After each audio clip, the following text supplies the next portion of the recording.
Boeing has been having a pretty bad time the past few months, to say the least. Its stock has gone down over 30% in the last 5 months, and people have lost trust in the company because of its quality issues and lack of care. Something went wrong, and looking back, there's one core reason for all of this happening. What is this reason? Can it be fixed? And if so, how?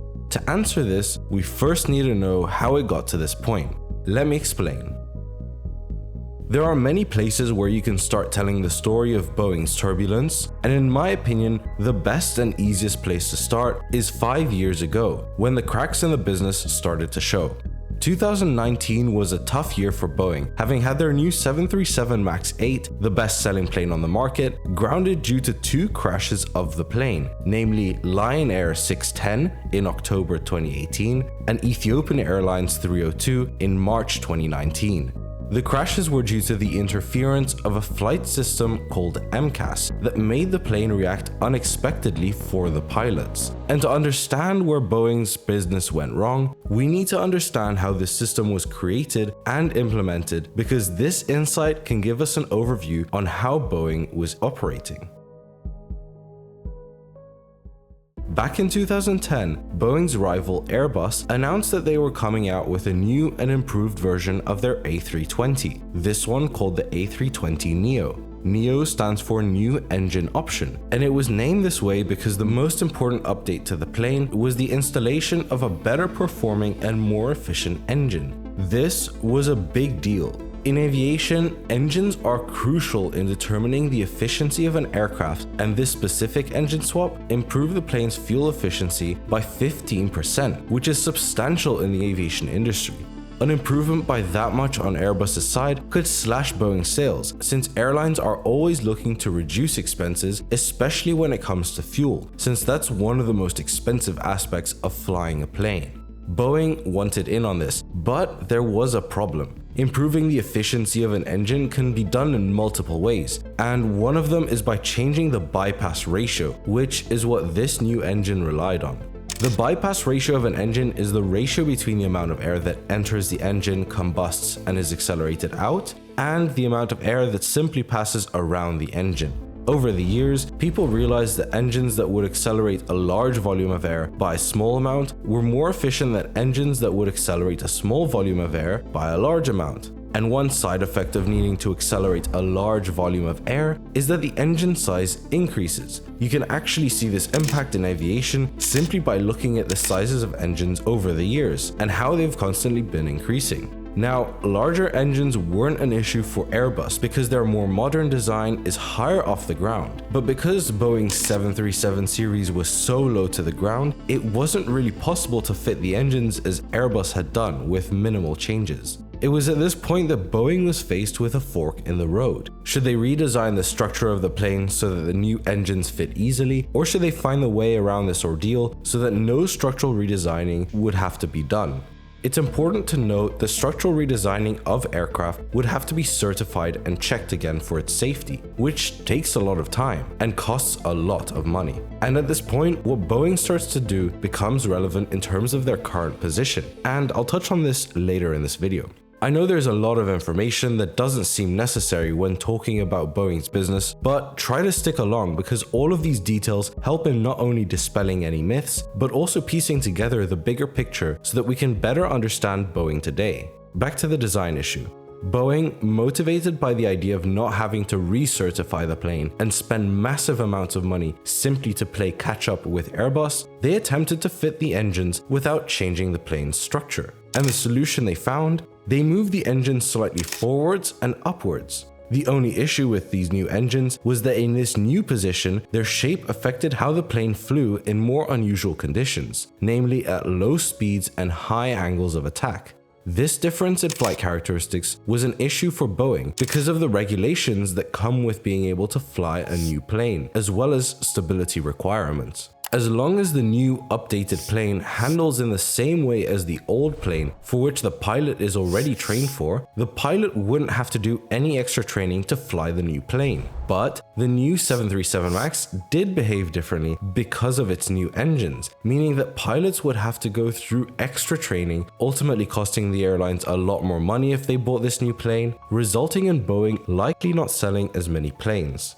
So Boeing decided to develop the MCAS, the Maneuvering Characteristics Augmentation System. This system had the purpose of making the new plane's stall and maneuvering characteristics more similar to the previous generations of the 737s. It was a perfect idea for Boeing, since the system would now allow for pilots to not need extra training, and they could now sell even more planes. But something went wrong. It was actually its implementation that caused problems, not the system itself. The system isn't actually needed to fly the plane. It can be turned off if it malfunctions. The issue was that the system didn't work as intended. It would move the control surfaces on the plane more than it was designed to, and once the pilots would reset these controls, the system would just readjust the control back again and again. And since MCAS was not a system crucial for flying the plane, it didn't have redundancies, and so this malfunction slipped through. And what made everything worse was that Boeing convinced airlines that no extra training was needed to fly these new planes, even though they implemented new systems into the aircraft.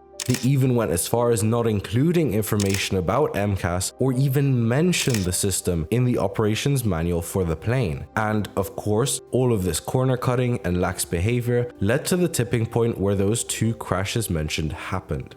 All of these decisions were aimed towards improving the bottom line and making as much profit as possible, leading to oversights. And that's where the pattern begins. Some say that the massive merger between Boeing and another aircraft manufacturer, McDonnell Douglas, was where McDonnell Douglas's profit-centered nature seeped into Boeing. But in my opinion, it was the MCAS scandal that marked the surfacing of the profit-centered issues Boeing would have.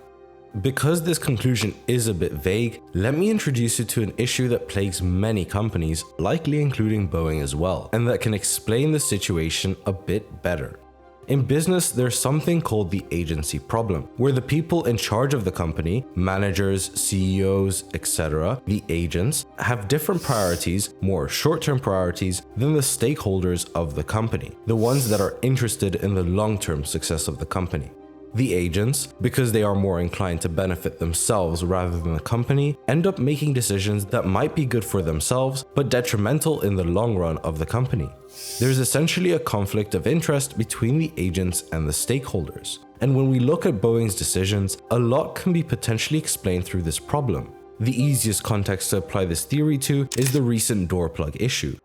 On January 5th of this year, the Alaska Airlines Flight 1282 had one of its door plugs fly off the plane mid-flight. Luckily, no one was severely injured, but this incident served as a chance to look into Boeing and why this could have happened. The National Transportation Safety Board then published a preliminary report stating that 4 bolts that were needed to secure the door plug were not present, and that Boeing even had records showing that the door plug had been reinstalled without these bolts. Clearly, this incident happened due to quality control issues. If the quality control Boeing implements was efficient and effective, this issue would have been solved before the plane even left the factory. But unfortunately, that was not the case. Since then, there have been numerous other issues found within Boeing planes. Preliminary inspections after the door plug blowout found excessive amounts of defects, with some instances of other bolts from other door plugs needing tightening and proper fitting. On February 6th, a 737 MAX 8 flown by United had stuck rudder pedals during the landing procedure. Luckily, no one was injured. On March 7th, a tire fell off a United Airlines flight from San Francisco right as it took off, but luckily again, there were no injuries. A few days later, on March 11th, a LATAM Airlines flight experienced a sudden altitude drop during the flight, apparently due to a technical error, injuring 50 people. The same day, the New York Times found a presentation that detailed many issues with Boeing's manufacturing process, including the manufacturing processes of one of their main suppliers, Spirit AeroSystems. What was exposed was nothing short of ridiculous, with workers using Dawn soap as a lubricant on a door seal and using a hotel room key card to check another door seal. The list of happenings and incidents goes on and on. The idea is that the door plug issue was not an isolated issue, and most incidents tend to stem from the insufficient manufacturing quality. In fact, quality control seems to be an issue that is deeply embedded into Boeing and its work culture. A report by federal safety experts found that the safety culture at Boeing isn't working, and that there is apparently a disconnect between the workers and senior management. It also mentioned that there is a fear of negative consequences if safety issues are reported, which then understandably leads to few people actually reporting safety concerns, therefore letting more and more issues slip by. The severity of the lack of safety leading to bad manufacturing is clearly visible in a documentary Al Jazeera made a decade ago. The documentary was about concerns for the manufacturing of the Boeing 787, another line of planes Boeing manufactures, but it shows the dysfunctional working culture in Boeing factories and how little trust for safety even the factory workers have in the planes they build. Did you fly in one? No. You won't fly in one? Did you fly in one of these planes? No, not really. I wouldn't fly in one of these planes because I see the quality going down around here. And this is where we can see the agency problem at play. Executives seem to be uninterested and prefer to ignore safety concerns, leading to workers being afraid of speaking up for the fear of losing their jobs. And so, understandably, nothing gets reported or changed. Of course, there have been whistleblowers that have shed light on this problem, but that's not the case for most employees. And this goes for all levels of employees, even people in powerful positions who have heard from quality control departments that production quality is lacking, but they don't act upon it, probably because doing something about it won't end up benefiting the profit figures. It's a clear lack of alignment of values. In this case, Boeing values profit and doesn't seem to value safety, while the airline industry has safety as one of their core values. And what does this lead to? A loss of trust on the consumer side. And this is vital to the airline industry. After all, it's quite crazy to think that every time you fly, your life is in the hands of the pilots, airline, and aircraft manufacturer. But what makes it acceptable is that there are tons of regulations when it comes to commercial flight. But as soon as a company sets aside the safety aspect of the industry and focuses on profit, disregarding the regulations, things go wrong, and you can't blame people for not trusting that company anymore. Simply put, Boeing strayed away from the core value of safety, and people are losing trust in Boeing. If Boeing doesn't fix this, less airlines will be inclined to buy Boeing aircraft because of the lack of trust people have. So, what can they do about it? Well, a significant restructuring of the company and its practices is needed. It's obvious that the current work environment and culture isn't benefiting the company, and this must be changed in order for the manufacturing to improve. This can also help with shifting the values of the company to be more safety focused and slowly gain back the trust of consumers. At this moment, whether Boeing likes it or not, the company isn't looked at favorably by the public.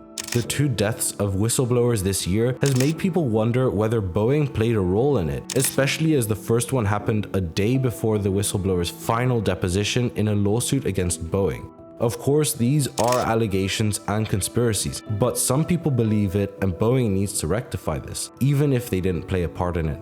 So far, we can see that Boeing is slowly changing their strategy. The previous CEO has announced he's stepping down, which suggests that Boeing is going in the direction of changing their leadership and how things are done, but that's just speculation. The true answer will reveal itself in due time. It's all a matter of fixing the production issues and repairing its public reputation. Overall, we can learn that for any company, it's important to know your core values and stick to them. Prioritizing profit might work in the short term, but in the long run, it will destroy the company. What's also important to keep an eye on is the agency problem and ensuring that the people running the company see eye to eye with the stakeholders and aren't prioritizing themselves over the sustainable success of the company. If you enjoy this video, please make sure to subscribe. It helps the channel out a lot and YouTube thinks you'll enjoy this one too. See you next time.